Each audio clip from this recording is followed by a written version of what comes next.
Bonsoir mesdames et messieurs, j'espère que vous allez bien où que vous soyez à travers les quatre coins du globe. Que la paix de l'Éternel soit avec vous, c'est très important le dit mesdames et messieurs. Ce mercredi 12 juin 2024, je crois que les Européens et les Américains ne retiennent toujours pas la leçon, ils ne retiennent toujours pas la notion du temps, ils ne retiennent toujours pas les erreurs qu'ils ont commises depuis là. Depuis 2014 maintenant, hein, parce que la situation russo-ukrainienne a commencé en 2014. Depuis cette date jusqu'au jour d'aujourd'hui, les Américains et leurs alliés en fait, ils tirent pas leçon quoi des erreurs qu'ils commettent face à la Russie. Et je crois que ça commence déjà même à agacer certains spécialistes qui analysent chaque jour ce qui se passe entre les États-Unis et la Russie. Sincèrement. Les Américains aujourd'hui, qu'est-ce qu'ils font? Ben, ils se disent, bon, tout ce que nous avons fait comme sanction contre la Russie, ça n'a pas fonctionné jusqu'à présent.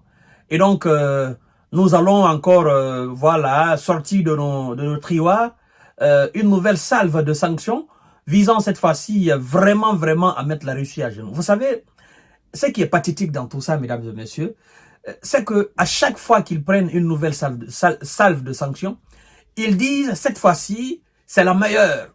Depuis le début jusqu'aujourd'hui. Toujours ce qu'ils prennent, c'est la meilleure. L'Europe prend au niveau de Bruxelles, c'est la meilleure. L'économie russe va s'effondrer. Ils prennent à Washington, c'est la meilleure. Au niveau des G7, n'est-ce pas, les sommets de G7, non, nous avons pris ceci, nous n'allons plus utiliser ça. Le gaz naturellement, le pétrole, ça, c'est quand même dommage. J'ai l'impression que les Américains, jusqu'à présent, ils ne comprennent pas qu'ils ont perdu leur influence à travers le monde. Ça, ils ne comprennent pas. Et, en fait, ces gens-là, ils pensent que le monde leur appartient. Ce sont eux qui contrôlent le monde. Et c'est surtout ça ce qui est rigolo dans l'affaire, au fait. Mais vous êtes tous des sorciers. D'accord? Vous êtes un clan de sorciers. Vous travaillez ensemble. Vous avez travaillé ensemble depuis le début même de notre ère là. D'accord? Vous avez créé les institutions internationales ensemble. Vous les avez mis en place ensemble. Vous êtes ensemble au niveau de l'ONU, Conseil permanent de l'ONU. C'est vous qui faites des institutions financières internationales, des véritables institutions financières internationales. Les questions mondiales, c'est vous qui les réglez ensemble. Vous trouvez des solutions ensemble. Vous travaillez ensemble, vous montez dans l'espace. Vous allez même partout dans le monde. Vous faites tout ensemble. Vous ne pouvez rien faire sans la Russie. Et puis, il arrive un jour où vous vous opposez à cette Russie. Et puis vous dites, nous allons sanctionner la Russie. Nous allons mettre la pression sur les institutions financières internationales qui travaillent avec la Russie. Nous allons réduire l'effort de guerre de la Russie à travers des sanctions contre la Chine, contre la Turquie. Mais vous ne comprenez pas que vous êtes tous des sorciers, vous êtes dans un même clan. Vous êtes des professeurs, c'est vous qui apprenez les autres, la sorcellerie. Vous pensez que vous êtes plus doué que la Russie dans cette matière? Moi, ça me fait rire, sincèrement, mesdames et messieurs. Ça me fait énormément rire. Vous êtes dans une équipe, vous vous donnez des conseils, vous faites tout. C'est-à-dire, tout ce que les États-Unis font, la Russie voit. Tout ce que la Russie fait, les États-Unis voient.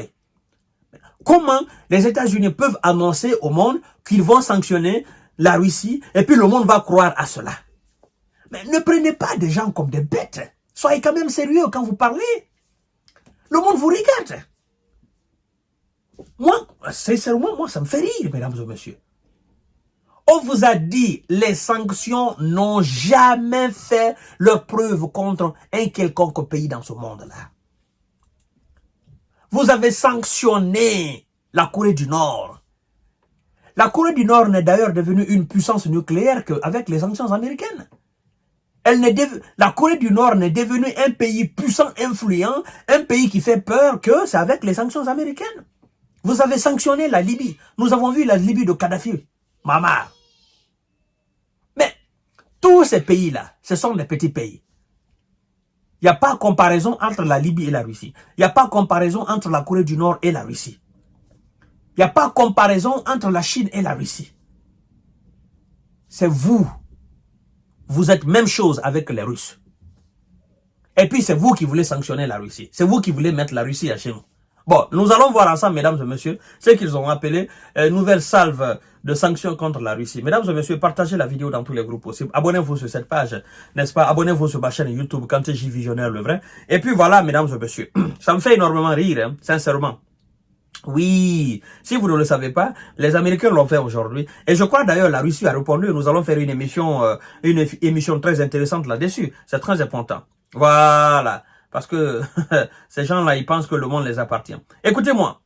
Les États-Unis ont dévoilé mercredi une nouvelle salve de sanctions visant à freiner l'effort de guerre russe en Ukraine, mettant aussi la pression sur les institutions financières traitant avec l'économie russe peu avant un sommet du G7 en fin de semaine. Écoutez, la Russie qui traite avec des institutions financières internationales.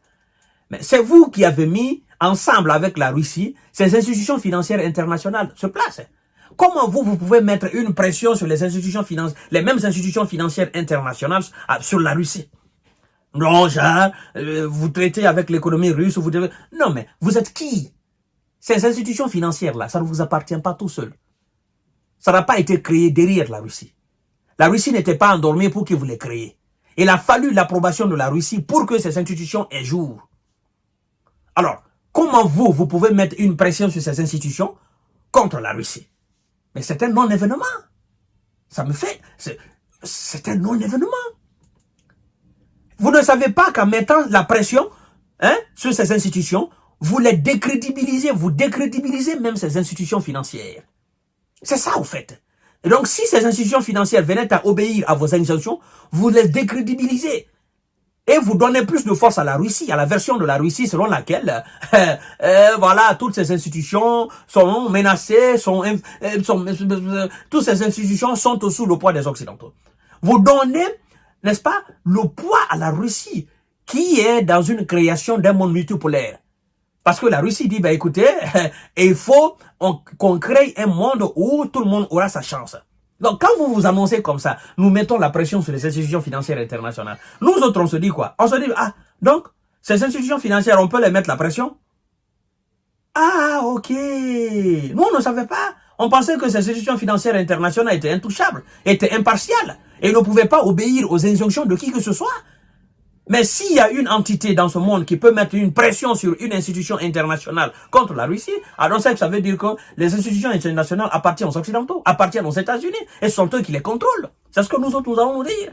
Mais nous allons voir, mesdames et messieurs, partager la vidéo. Ils pensent que le monde est fou, le monde est bête. Nous, on n'est pas bête, hein. Voilà, c'est très important de le savoir. Alors, les mesures annoncées aujourd'hui visent, n'est-ce pas, les voies d'approvisionnement restant par laquelle la Russie se procure des matériaux et des équipements à l'international, y compris sa dépendance à l'égard de fournitures essentielles provenant de pays tiers, a déclaré le secrétaire au Trésor Janel Yellen. À propos de ces mesures qui comprennent des sanctions visant, n'est-ce pas, plus de 300 entités, dont la bourse de Moscou. Ça me fait rire. Il dit, je cite, « Nous augmentons le risque pour les institutions financières qui traitent avec l'économie de guerre russe. Nous éliminons les possibilités d'évasion et nous diminuons la capacité de la Russie à bénéficier de l'accès aux technologies, aux équipements et aux logiciels et aux services informatiques étrangers, a-t-elle ajouté, citant dans un communiqué. N'est-ce pas? Les mesures prises par le département du Trésor et le département d'État concernant des entités situées en Russie et dans les pays comme la Chine et la Turquie, les Émirats arabes unis. Parmi elles figurent la bourse de Moscou et plusieurs filiales dont l'objectif est de rendre plus difficile les transactions valant plusieurs milliards de dollars ainsi que des entités impliquées dans 3 projets de gaz naturel liquéfié. En parallèle à ces nouvelles sanctions, le département du Trésor élargit sa définition du complexe militaro-industriel russe. Moi, ça me fait rire quand eux, ils parlent, quand les Américains parlent de technologie. Ils ne comprennent pas. En termes de technologie, la technologie russe est beaucoup plus en avance que celle américaine. Nous l'avons vu dans cette guerre. À moins que vous ne voulez pas l'accepter. Parce que aujourd'hui, on ne peut pas faire la guerre sans technologie. La conception des chars, c'est une technologie. La conception des blindés, c'est une technologie. La conception des armes, c'est une technologie. La conception des missiles, c'est une technologie. La conception même des drones est une technologie. Tout ce qui est utilisé par l'armée russe sur le terrain, c'est la technologie, n'est-ce pas, du complexe militaro-industriel russe. Cette technologie a dominé celle amenée par les Américains sur le terrain. Il a fallu même qu'ils retirent leurs propres chars devant les chars russes. Les chars russes ne sont pas créés par des dinosaures, encore moins par des extraterrestres. Et les chars russes sont créés par des Russes, par des ingénieurs russes. Et devant ces chars, vos chars Abrams et Léopard, on les a retirés. Challenger, on les a retirés, n'ont pas fait leur preuve. Alors, est-ce que vous pouvez nous parler de réduire la capacité technique et technologique de la Russie, n'est-ce pas, en mettant une pression sur une quelconque entité à travers le monde? Moi, ça me fait rire. Vous collaborez avec la Russie pour montrer dans l'espace. Hein? Il faut cette collaboration pour que vous puissiez montrer dans l'espace. Et puis, c'est vous parlez de technologie à ces gens-là. Mais quand même, il faut qu'on soit sérieux. Faut qu'on soit sérieux. On n'a jamais entendu dans l'histoire de la Russie qu'un avion s'est échappé et puis on annonce, ben écoutez, c'est lui qui voit l'avion, mais aux États-Unis, l'avion s'échappe, c'est comme un oiseau. Oh non, on a un oiseau qui s'est échappé, celui qui le voit, faites ton signe. Vous avez vu la fois dernière. En Russie, de telles choses n'arrivent jamais. Alors, comment vous allez réduire les efforts de guerre de la Russie? Comment vous pouvez réduire la capacité technique et technologique de la Russie dans cette situation ukrainienne? Moi, ça me fait rire, sincèrement, il faut que vous soyez sérieux. Parce que toutes les sanctions que vous avez décrétées contre la Russie jusqu'à présent, aucune de ces sanctions n'a fait ses preuves. Arrêtez un peu. Elle vous dit, vous ne parviendrez jamais à nous battre sur le terrain de bataille. Et c'est ce qui est en train de se vérifier là. Parce que jusqu'à présent, c'est la Russie qui domine sur le terrain. Malgré vos efforts pour l'arrêter. Parce que vous avez des experts, vous avez des formateurs, vous avez des instructeurs. Vous avez tous ceux qui donnent des logistiques, les positions à l'armée. Vous avez tracé les plans de la contre-offensive. Ça a échoué. Tout a échoué. Les sanctions ne feront ni chaud ni froid à la Russie. Et vous ne pouvez pas mettre de sanctions contre la Chine, encore moins la Turquie. Mais, ça me fait rire. La Chine n'est pas aujourd'hui un pays qu'on peut sanctionner. Vous sanctionnez la Chine, vous sanctionnez la Turquie d'ailleurs qui est en train d'étudier si elle peut naturellement intégrer le clan de BRICS de Vladimir Poutine et de Xi Jinping. Mais vous sanctionnez la Chine. Mais vous construisez, vous créez les conditions, n'est-ce pas, d'une véritable puissance de BRICS. Parce que aujourd'hui, le monde est assujetti à la Chine et à la Russie. Vous-même, vous dépendez de la Russie. N'est-ce pas, vous avez annoncé la fois dernière que vous n'allez plus consommer les nucléaires russes. Mais jusqu'à présent, il y a des pays européens qui dépendent encore de la Russie. N'est-ce pas, au niveau des gaz naturels, les machins et des pétroles. Arrêtez, mesdames et messieurs, arrêtez les Américains. Chers dames, chers messieurs, chers demoiselles, la Russie a donné une réponse à tout à l'heure. Nous allons décortiquer ça. Merci beaucoup et partagez la vidéo dans tous les groupes aussi.